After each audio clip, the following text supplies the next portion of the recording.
guys, welcome back to my channel. My name's Stacey. Again, I feel like it's been forever since I have filmed.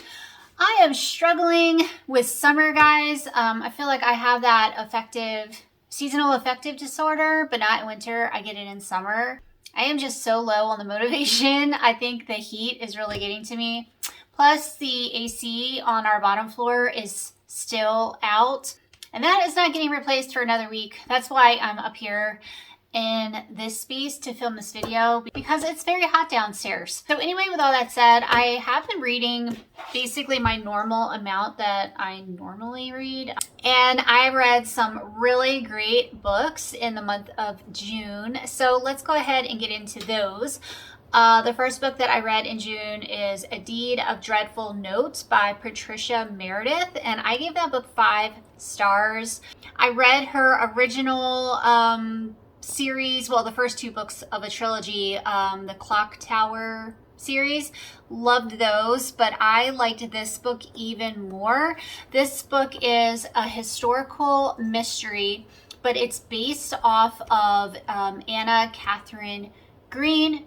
And she was a very famous author of mystery books before Sir Arthur Conan Doyle. I think it's really cool to be reading about this woman mystery author that I'd never heard of before, especially in this historical setting, because I love historical fiction. And then you add a mystery element to it, makes it even better. Sorry for the lighting, the sun is going in and out. Anyway, this book is about her life, really about how she gets started in the mystery writing world. She was originally a poet, and her dad worked, was he a lawyer? He was something to do with crime. He worked in that sort of field, and I can't remember exactly what he did. But he would talk about trials, and she would help him with his work. And there is a murder of someone that they know, and as they are working on the case together, she kind of starts writing the story of what is happening. I love the family dynamics in this book.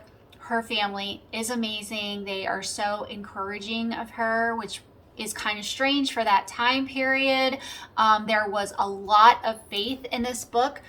So Patricia Meredith's books aren't labeled as Christian fiction, but she is a Christian author, and her faith shines through beautifully in her books, in all of her books, and I really appreciate that. So yeah, I'd say if you like historical mysteries, especially ones with faith in them, definitely try this book out. It was really good. The next one I want to talk about is another historical fiction, but not a mystery, and that is called The Bone Setter Woman by Frances Quinn. This book was really cool. It was about a woman who is kind of bigger and stronger than her kind of petite and beautiful sister. Again, there's a lot of family dynamics in this story, but her dad is a bone setter in England. I want to say in like the 1800s this took place. But he travels around the country and he fixes people's bones.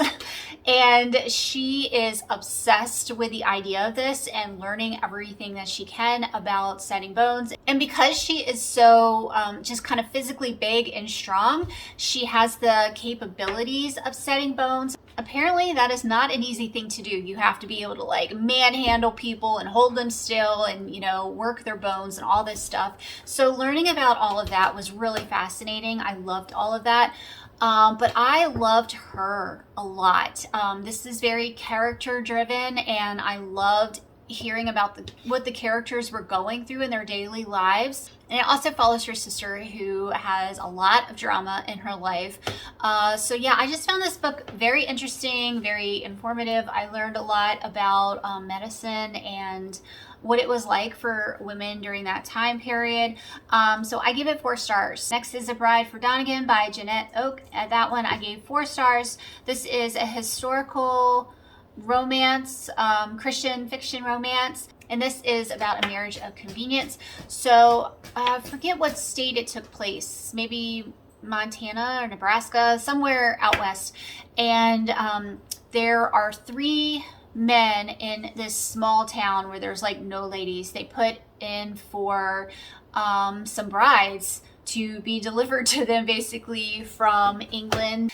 And so the beginning of the book follows these three women as they're on their journey, basically the boats coming over from England and all the hardships they had to endure. And of course we learn about their lives while they were in England and what put them into the mindset that they wanted to get on the boat to become a bride to a stranger. And then they arrive to the town and they all get married, and then you just follow kind of what happens to them after. The first half of the book, I liked the journey a lot. I thought that was really interesting, but I didn't feel like there was any faith elements in that part of the book, and I was surprised by that because Jeanette Oke is a very faith-based author. So I was like, wait, is this not like, one of her normal books?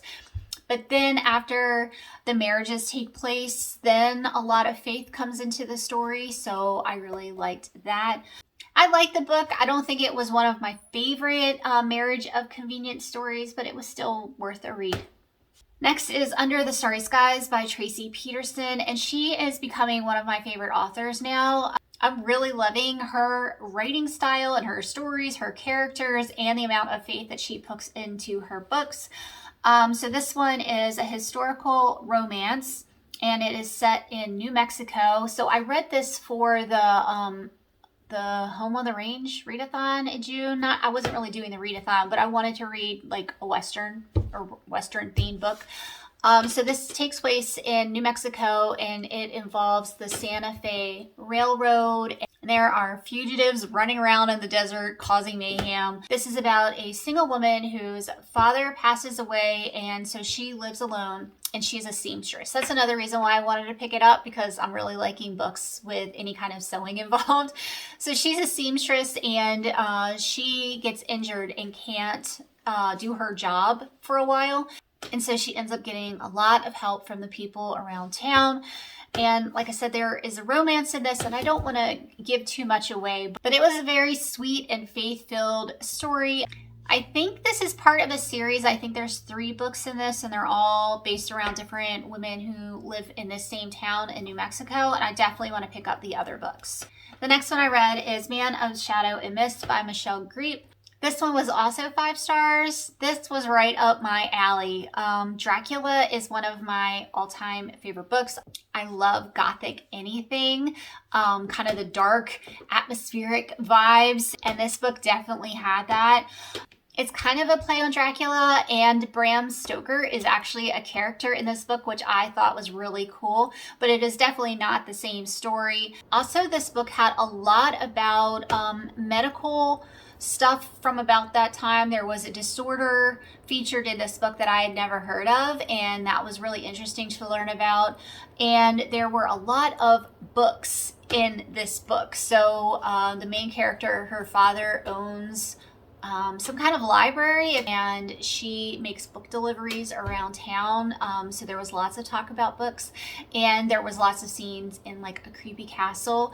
I would say it would be a perfect read for fall for the atmosphere, but it does technically take place in the summertime, so it would work for summer or fall. Next is Bread of Angels by Tessa Afshar, one of my favorite authors. She never disappoints. This one is 5 stars also. This is biblical fiction, and it features Lydia, the dyer of purple from the Bible, who Paul mentions, and it does feature Paul in it. He's not one of the main characters. He kind of shows up later in the book. So Lydia gets caught up in a romance that does not work out so well for her, and some pretty bad things happen to her, but there is a ton of faith in this book. I loved hearing about this time of history and this setting and these people. Yeah, I loved it. As always, Tessa Afshar is always 5 stars for me. So yeah, definitely read Bread of Angels. And the last one I will mention is Speak with Confection, an Amish cupcake cozy mystery. I want to say this is number 4 in the series, and I gave this one 4 stars. This was so funny. Again, I can't go into too much detail, but it is about a woman who lives with 2 very old ladies. I want to say they're in their 80s, and these ladies have goats that they want to show in like agricultural fair, and a murder happens at the fair, and the woman and the 2 old ladies spend the book trying to figure out what happened. This was hilarious. I was practically crying at the end of this book because I was laughing so hard. It is so funny. It is really cute. I love the characters. There is some faith in this book. So yeah, I will definitely be continuing on with this series. It also features a cat that looks exactly like mine. So I just think it's great. So yeah, those are all the books that I read in June. I hope everybody had a great month, and I will see y'all soon. Bye.